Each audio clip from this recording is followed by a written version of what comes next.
Welcome to Track E, the international track. I'm Carl Gerber, the Chief Data Officer for Deloitte US, and I'll be your track producer. The MIT CDOIQ Symposium continues to expand our global reach. We have an excellent lineup of sessions that bring a world view. You're in session 7E, Powering Your Business with External Data. Companies understand the value that data provides to their business. Access to relevant data determines the customer experience, risk exposure, or success of new business models. Increasingly, companies are looking outside of their four walls to acquire external data for better insights and competitive advantages. Access to relevant external data signals can help companies outperform competitors by powering improvements in growth, efficiency, and risk management. This session will discuss the importance of external data, impact examples, challenges with external data acquisition, technology considerations for simpler access. A few housekeeping points. The session is being recorded. Replays of this and all sessions from the symposium, together with the presentation materials, will be made available to the participants. There will be a Q&A session, so please go into Whova to the Q&A tab and put in your questions. And you will also have the ability to vote up questions that are already there. We also have two polling questions for the audience for this session. You can go in now and put in your answers, and then we'll go over the results during the presentation. So with that, let me introduce our moderator. Ajay Khanna is the CMO at Explorium, the automated external data platform for advanced analytics and machine learning. Previously, he was the Vice President of Marketing at Reltio. His technology expertise stems from various leadership roles at large public enterprise software companies, including Veeva Systems, Oracle, Khanna, Progress, and Amdocs. Ajay. Thank you so much, Carl. Thank you so much, and welcome everyone. And it is my pleasure to introduce Mohammed Aaser, our speaker today. Mohammed Aaser is Chief Data Officer at McKinsey & Company, where he leads McKinsey's effort on data innovation, which includes the development of new data assets, partnerships with data providers, development and deployment of data management technology, as well as creation of a robust data culture. Mohammed brings hands-on experience in applying data and analytics across multiple industries and functions. And he has also served as head of operation and strategy for McKinsey's analytics practice, where he helped launch and build the practice with a team of 5,000 technologists and consultants, and helping companies create and scale their new technical delivery models for analytics and AI. It is such a pleasure to have you, Mohammed, here today, and it's all yours. Thank you, Ajay. I want to take us, I want to share with you a story, and it almost feels like it was just yesterday. I remember in March of 2020, it was a Saturday afternoon, and I was working out in my basement, and I received an urgent message from a team, and the question was, are there enough essential supplies across different parts of the country? And those essential supplies are things like water bottles, food, personal care products, and so on. And then subsequently, just a flood of new questions started coming up. One of the questions was, where across the world, where are locations that are ideal for field hospitals? Many other questions started coming up too. How's consumer shopping and consumer behavior changing? How's digital adoption changing? And so there were so many new questions being asked. Now, our team has always focused on using external data, but at this point, we realized that traditional data was just not going to cut it. And there were three reasons why. The first reason was that traditional data is just not updated frequently enough. So understanding what's happening from an economic perspective every month from a survey is not going to cut it when we need to find out if there are enough water bottles in different parts of the country. In addition to that, some data sets, like, for example, where do you build field hospitals? There's no data set that you can just pull off the shelf and say, this is the ideal location for a field hospital. There isn't. You actually have to start merging together many different data sets and apply unique inside knowledge to answer that type of question. And the other piece, and the third area, was the fact that the granularity of data matters. Data that's overall at the country level or even at the state level is just not sufficient. You need to know what's happening county by county, city by city, not just in the US, but globally around COVID cases and the economic impacts and the digital pieces and so on. And so this really ushered in a view around how external data could provide insight into what was happening in the market. And today I'll be speaking about how we can leverage this type of data to drive results for our businesses. So there are a few areas that I'll be touching on. The first is giving an overview of external data, then get into some examples of where it can provide impact. There are a number of questions around, how do you actually get going on this? And so I'll be sharing some practical tips to get going, and then we'll open up for questions. Now, I always like to start with a few key takeaways, so that way, in the event that our internet gets disconnected or something happens, some of the key messages that I want to get across. The first one is that the external data universe is large and growing. By some accounts, there are more than 5,000 different data sources that are available. The second is that external data can have a meaningful and substantial impact for my organization, and particularly in problems where your organization will never have the richness of data yourself. So think about questions where the data outside market data, for example, is always going to be richer outside your organization than inside your organization. And finally, you can get started by identifying a priority or anchor use case and then organizing a team to go against it or to go after it. So first, I want to start with what is external data. I think many of us are familiar with our own internal data that sits in the four walls of our organization, and that our transactional data, our customer data, that's all internal data. External data is basically data that sits outside the organization and that you can tap into. And some people also refer to different types of external data as alternative data. Often data coming from the digital exhaust of apps or other services is referred to as alternative data. I'm not going to go into every one of these categories in detail, but I want to give just a few deep dives into some of the interesting and novel external data sets that are now becoming available. So one of the categories is private business data. And as you know, private businesses, they don't have to report publicly their earnings, and they don't have stocks and so on that are at least publicly traded on markets. And so they don't have disclosure that they have to do. Now, on the flip side, how do you know about those private businesses? How do you know how fast they're growing? How do you know their technical maturity and so on? So there's a growing space within private business data called technographics. And technographics is focused on doing an outside-in X-ray of a company and understanding what are the tools or technology that they use. So by simply going onto a company's website, you can actually start to see what are all the JavaScript codes. Do they use Salesforce? What are their email marketing tools? And so on. In addition to that, from an outside-in perspective, you can get a view into what are the skill sets that the company, like employees at the company have, and thus what are the tools that they use. So now imagine I'm a tech company and I want to try to understand which companies are more technologically more mature that may want to use my offering or that my offering can integrate with. Well, having that technographic data becomes really, really valuable from a business-to-business marketing and sales type of use case. On the consumer side, there are many new data sources being formed.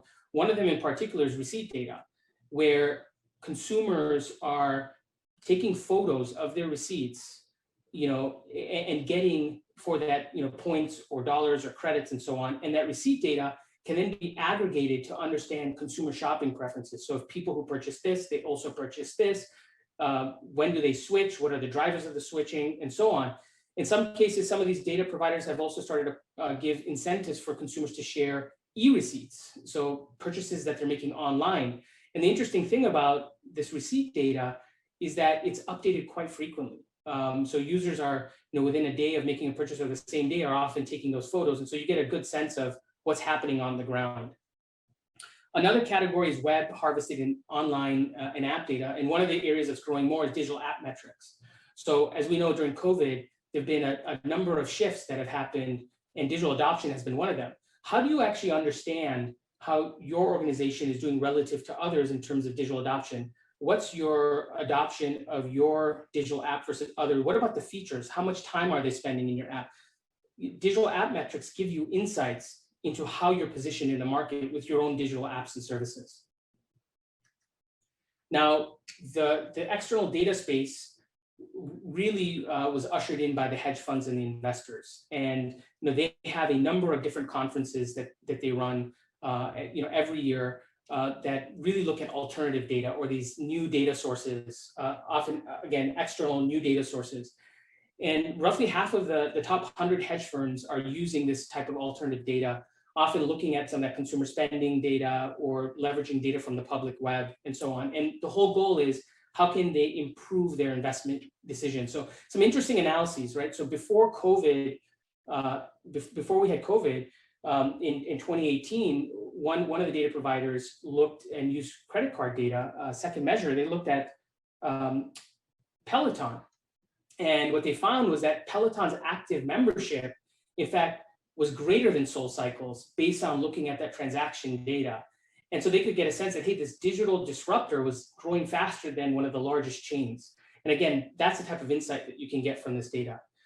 You'll see another chart here, CarMax versus Carvana. This comes from ThinkNum. And what they do is they look at the public sites and they look at how much inventory is listed online. And what you can see here is that there's some seasonality from 2015 to 2020. But when you get to May of 2020, you see that CarMax has stayed pretty steady in terms of their inventory, but Carvana has really started to grow a lot during the pandemic. And it'd be interesting now, right, how this chart would look like and seeing how their inventory looks. With this type of data, you can get a sense of how quickly our inventory is turning and who has the most inventory. Now, I wish I had some more inventory too, because right now it's a great time to be selling used cars. The margins are I guess, never been seen before. Now, another interesting analysis here is Best Buy, right? And using Apptopia data. And you'll see here is that this is from 2018 to 2020, end of 2020 holiday timeframe. And again, this is, during the COVID time. And you can see that every year there's an increased usage of their mobile app, but it really spiked. And you can see how digital adoption grew. Now, if you wanted to understand how Best Buy is doing relative to its peers and so on, you may want to look at these competitive benchmarks and say, how in fact is Best Buy performing relative to its peers? And again, that can have some interesting impacts in terms of the teams within each of these companies, but also to investors. One of the other interesting, and I'd say one of the unique areas during COVID was the development of the Opportunity Insights Economic Tracker. Now, this was developed by a team at Harvard University, and they basically said, look, the data that we've typically used is just not granular enough for us to provide to help decision makers, policymakers make decisions. And in fact, they're right. I mean, what's really interesting, if you look at this chart here, there are three different lines. The top line in red, I believe it's red, I'm slightly colorblind, but the top line is the unemployment rate for higher income earners. Now, typically, we get a report which is the unemployment rate overall. It's not broken out by these different income brackets. Now, what Opportunity Insights was able to do is use very granular data from sources like credit card data, job postings, payroll, and so on, to create a view by different counties and zip codes across the country around how employment was being impacted. And what you see here is really interesting in the fact that just within a couple months after the outset of the pandemic, the high income earners were back to the same employment levels, while the low wage earners were basically down 20%. And so again, this is really important for policymakers. What was great too is that the Opportunity Insights team made this data available publicly for use by businesses and other policymakers and so on. And again, it was this novel use of all of these fast-moving data sources that gave this insight that just wasn't possible based off the surveying-based methods that were done before. So a question for the audience, and I think some folks may have already done the survey, but I think if you have a moment now to do it as well, how extensively are you using these new and or high frequency data sources today?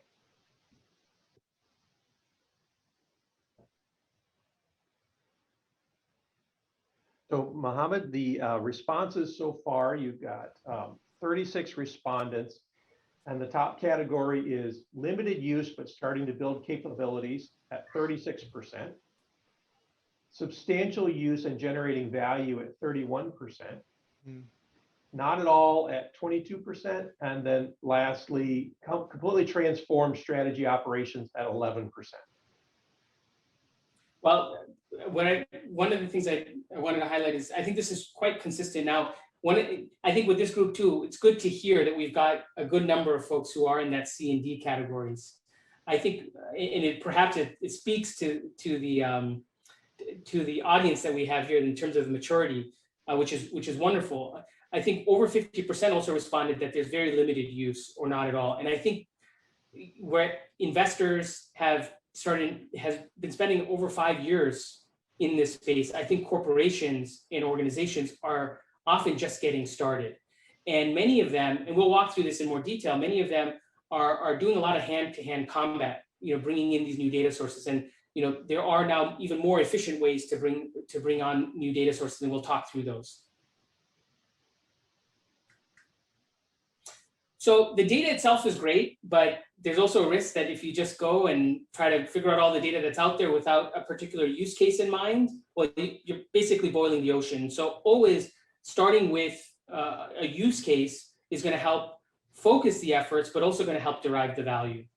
And in particular, the use cases that benefit from external data are those where the data is just not within your four walls. So think about customer analytics. You have great data about your own customers, but do you have great data about prospects? Many organizations don't have great prospect data, and so you can start using external data to identify those lookalikes. In addition, you can start using the data to understand market trends. And what are the products and services other consumers are buying that, again, is not going to show up in your own data. Strategic analysis is quite relevant here too. Again, this is just benchmarking your capabilities. A common one that I've seen is benchmarking your talent. How are you doing from a digital talent perspective relative to your peers? Operations and forecasting is, I think, a huge area because in practice, many organizations continue to use forecasting models that are based off of previous historical with some adjustments to it. But in fact, if you start looking deeper and try to understand what are the drivers of the sales or the number of staff for my services, you start to realize, well, that's actually linked to things that are happening in the market. And when you have that level of granularity, you can start to build much richer forecasting models and reduce waste. And then finally, risk management. I think for those in the insurance space, you're probably familiar with this, but if you want to get information on private businesses or houses and so on and understand the risk profiles, well, there's a lot of external data sources out there. But even more, if you're trying to understand fraud types of use cases, or you want to understand ultimate beneficial ownership of businesses and so on, you need to start stitching together many, many different data sources to help you uncover that. And again, that data sits outside your organization and is more powerful when you marry it with your own internal data. I want to highlight a couple of use cases. I won't go into all the details, but there's 2 or 3 of these that I think can hopefully bring this to life. So in particular, product innovation strategy, and this was a CPG company, and what they'd historically done was to do market research, surveys, focus groups, and so on to understand what are the popular customer trends and what should the new products be.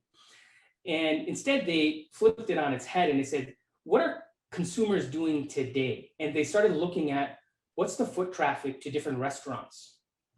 Let's look at transaction data to understand which restaurants, in fact, are getting repeat visits. By the way, that's like I guess one of the key things is that when you get people coming over and over, that that's a sticky kind of a sticky product or service, right? And so you can get that visibility into what's the repeat usage.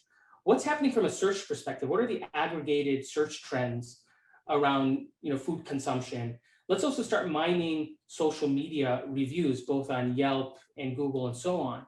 And they took all this data and they put it together. And what did they find? They found that Korean barbecue was a hot space, and that was early and nascent. And that helped drive their product innovation strategy. And again, that was market driven, not necessarily driven by focus groups.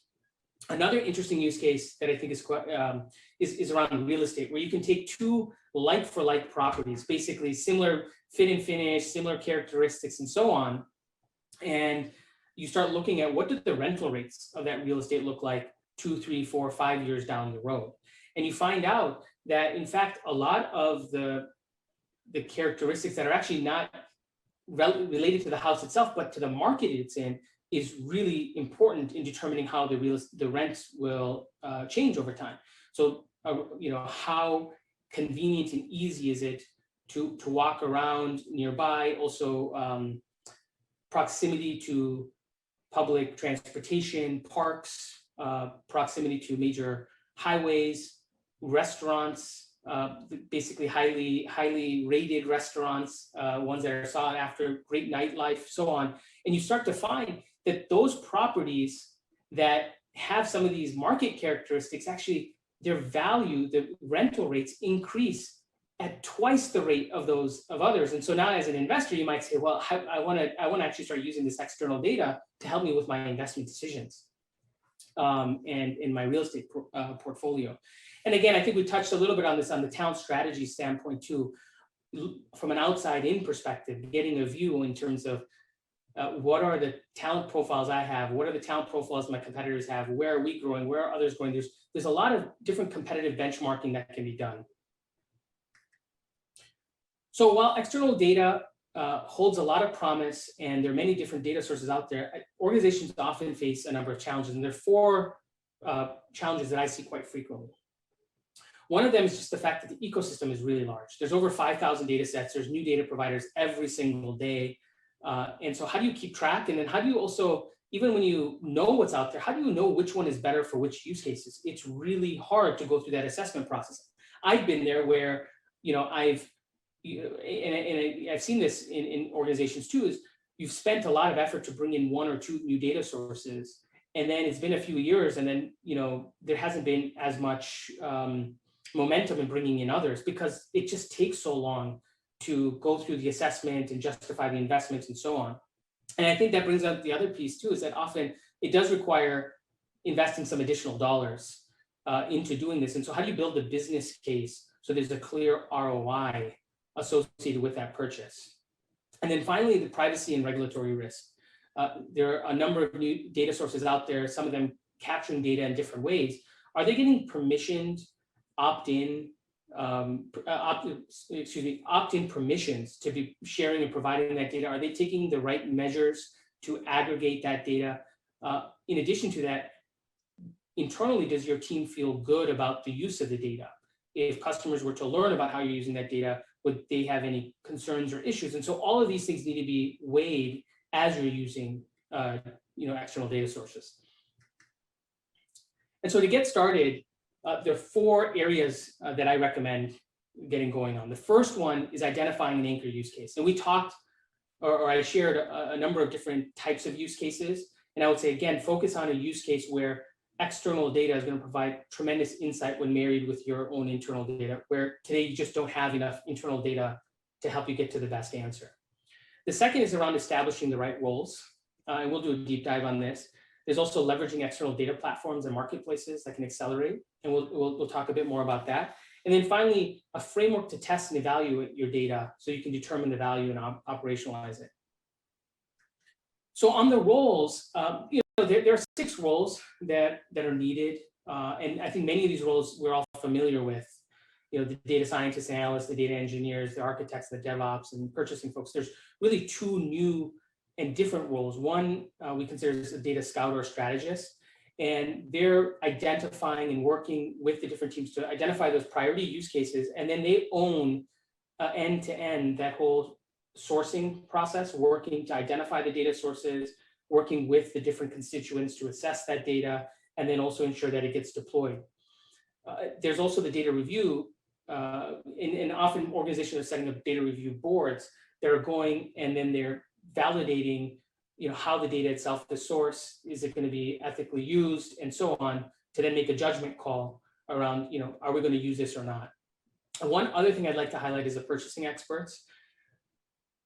Some purchasing experts have experience in software or other tech types of purchases. Data is slightly different in the sense that it's often licensed, and for data companies, their only asset is the data that they have, and so they take quite a bit of a precaution in terms of the use of that data. And so there may be, for example, very particular use cases in which the data can be used for. There may be restrictions on derivative use. There may be restrictions on sharing. There may be certain economic models that are set up by that data provider. And so it's always important that purchasing folks have some experience and understanding of those different types of models so that your use case can be supported appropriately. The last thing you want to do is use data outside of your license because it can create massive risk, financial risk, and other types of risk for your organization.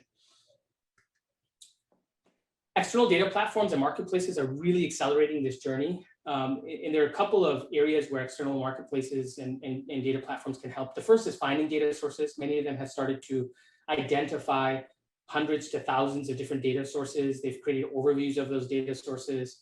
And so instead of you having to go scout and build all those relationships, they help you accelerate. Some of them go even further and provide access to the data feeds as well. So instead of you having to build APIs or do shares and so on, you can just tap right into it pretty rapidly. So it saves time there. A third area is that often you have to test data to understand what value it's going to have, whether it's in your analytical models or in different use cases that you do. And so some data providers go even further and they say, hey, well, we're just going to, especially on the data platforms, we're going to enrich your data with hundreds of data sources at scale to help you find out which ones actually create value and signal. And then you can go and just purchase the data that really is valuable to you. And that brings to the final point where they can accelerate licensing. Sometimes the data platforms have the ability to broker data themselves. In other cases, they can connect you with the data provider and you can work out the terms. But now if you know the 2 or 3 data variables that matter and you know who those data providers are, it can really accelerate that journey. So we're talking now about, for organizations that bring in 1 or 2 data sources every couple of years, we're talking about a metabolism increase of 10x that by using these types of tools. And as always with these data providers, it's important to assess and ensure that the data meets the needs of your use case and quality standards and so on. And so there's an evaluation framework that I think you can use to help you assess the different data providers you work with. In particular, I want to just deep dive into a couple of them. One of them is around the potential impact or lift. So if you know the use case you're after, can you put a number or a value down around how much benefit this data source is going to create? So in a model, that means improved accuracy and so on. In some strategic use cases, you may have to put some sort of qualitative assessment down in terms of how valuable is this data to the decision you're making, or how important is the decision you're making, and how much do you want to invest to make that. The second thing then is to then weigh that against the cost. And the cost of the data is not just the licensing cost, but there's also the ongoing maintenance of the data in terms of understanding the quality. Data is going to have issues. It's not always going to look the same. It's going to change. In fact, you may have to take the data in and out, right? So that monitoring piece, building the feeds and all. So the entire total cost piece should be wrapped together, and you should look at both the impact and the cost and get to a sense of what's the ROI on the data. I think importantly also keep in mind what risk comes with that data. How is that data being sourced? How is that data being used? Is that going to cause any downstream issues? Is there also risk that the data provider itself will not be here in some time because they are immature in their practices, right? And so I think it's really important to apply those same sourcing policies that you do for other tech types of purchases, to do that here, to understand what type of risk might be created if this data source disappears or the quality of the data deteriorates. So with that, want to ask another question to the audience. How important do you believe these new data sources will be for your data and analytics efforts? Okay, we have 38 answers, and predominantly at 58% is one of the priority areas I want to investigate. Second is important to know about applications remain unclear, 37%, and only 5% not much application. All right, so I feel like either I've got an audience that already agrees with me, or I've done a somewhat convincing job, because 95% of you are saying it's important. So I feel very good about that, especially given that that's what I spend so much time doing. One of my reflections is that, and this is, really we're getting to the Q&A portion next. But one of my reflections is this area is just so much fun. Like, there's just so much happening in the space. There's so many new data sources. You learn so many interesting insights.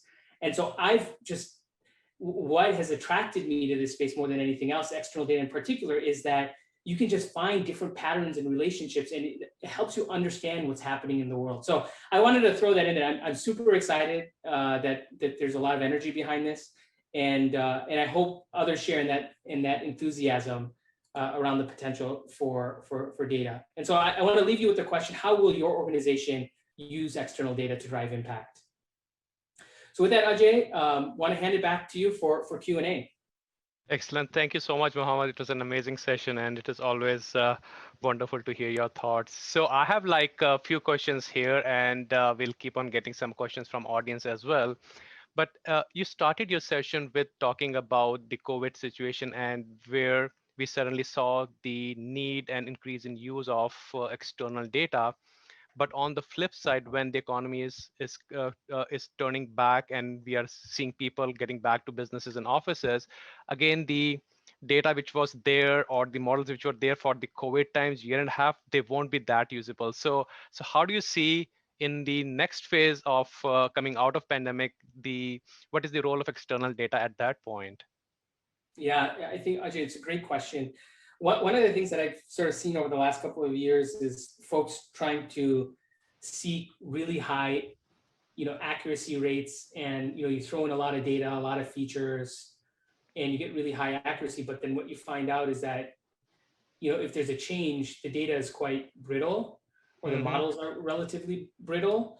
And so what COVID, I think, has done, especially when you think about like forecasting models, you start to realize, well, we actually have to go simpler with our data. We don't want to have tons and tons of extra data that, if the data itself were to change dramatically, would basically make the model useless. The second thing is, as part of going simpler, is doing a driver-based approach and starting to look at, like, okay, I'm going to make up an example here, but let's say I'm a pizza shop, or I'm a bakery, right? And I want to forecast how many cakes I'm going to sell. Well, I could use last year's data and just plus or minus some percent. But in fact, what if I look from a driver-based perspective? What if I knew that there are so many birthdays in the county that I live in? There's so many these are the graduations that are happening from a high school perspective. These are the graduations that are happening from a college, like actually the event data. These are the different celebrations, holidays that are happening. And I knew those dates, and I knew the population. Well, and I knew my competitors. Well, I could actually say, well, for my such and such bakery, like, here's how much demand I'm probably going to see, almost every day or every week. And then I would adjust how I'm purchasing my baking supplies. I would also adjust how I'm, the staff I have. And wow, I've just reduced waste. I've increased my top line and so on. And so this is just a very simplistic way to say, how can I use external data in a driver-based approach? What are the drivers of actually purchasing cakes? And use that in my model going forward. And so that's how I'm hoping businesses start looking at external data and integrating it into their analytics. Nice. So continuing that discussion, so you talked about data signals, right? So an organization is building their models and building their decisions based on certain data signals, and then there is a signal loss. And example which is coming immediately to my mind is, okay, yeah, third-party cookies are going away. So now, how can organizations think about substituting these signals, or even thinking of external data access as part of their business continuity kind of programs? Yeah, Ajay, I think it's a great question.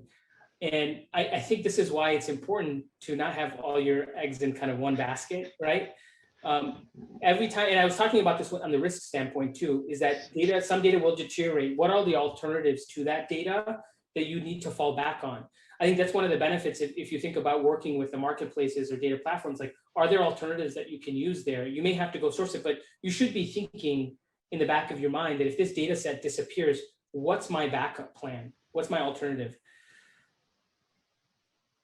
Excellent. Yeah, because you need to have that plan, because if that signal loss happens and you start looking for that, then it's going to take you 5-6 months. So better start thinking about the alternate data sources now. Yeah, and Ajay, on that point too, sometimes the data won't be at the same level of granularity if that other data set disappears, but there may be it may not be the exact same data set. It could be some economic data set that's at a county level or something that's not updated as frequently, but that could be your backup, that could be your fallback in the event that your highly granular, higher frequency data set disappears and you're going to have a loss. This is what the loss is going to be. And this, again, gets back to that whole assessment framework. What's your ROI on the data? Yes. And if that data set disappears, how much impact will there be in the model or the decision you're making? And then I think exactly as you've referenced, what is the backup data source? And it turns out that for many data sets, there are many providers and they all have different, they all have different constituencies. So for example, if I'm looking at transaction data, there isn't one data set that I'm going to recommend that you use for every single use case. If you're doing an analysis on prepaid debit card holders, or you're doing an analysis on millennials, there's actually some data sets that are going to be better for that than for baby boomers or for other groups, right? And so and different parts of the country. And so I think that's why it's always important to know the data profiles and then which one to use in which situation. Excellent. Thank you so much on that. Yeah, we have like a couple of minutes left. Yes, I got 2 minutes warning. And maybe the last question, like here in this is an amazing event. We have like more than 900 CDOs joining us in this particular event. And so generally, when we talk about data strategy, there is a lot of discussion around data governance, data integration, even master data, data fabrics, and how to bring it together. How do you think that on an ongoing basis, our CDO community should start thinking about external data as part of the overall company's data strategy? Yeah, I think increasingly, this is one of the topics that I'm hearing of more. I will just be transparent. I think it's great to hear that we've got a good portion of folks who are leading this. And I think this is the exact right thing. 3 years ago, I would say it was a much, much smaller group, and it was just that investment community. And ultimately, if you're running analytics at an organization and your focus is on, driving the best results, then that external data becomes a bit of that alpha, quite frankly. It becomes a bit of that differentiator in terms of how you're determining and how you're getting to answers relative to others. So I see it as it should be a priority area, but it's different. It's different than, setting up your internal data platforms. It's different than doing data governance. It's very different, and you do need to put some resources to get it right. Absolutely. And actually, one last thing that I'd add there is momentum is so important. Momentum is so important.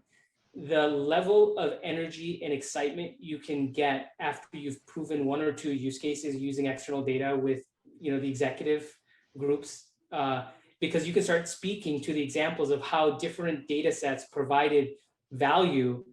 People start getting excited and they like to share those stories. And so I would not discount having those 1 or 2 stories. And that's why those early use cases matter so much in getting the momentum and the funding to continue pursuing this. Absolutely. Absolutely. I think we are at top of the hour. So thank you so much, Mohammed, for your time today, for a great session. And thank you so much, Carl, for inviting us here. Yes, absolutely. Thank you, Ajay and Mohammed. It's great to have you really challenge us to think about how we would leverage our third-party data. So with that, this concludes our session. Thank you. Thank you so much.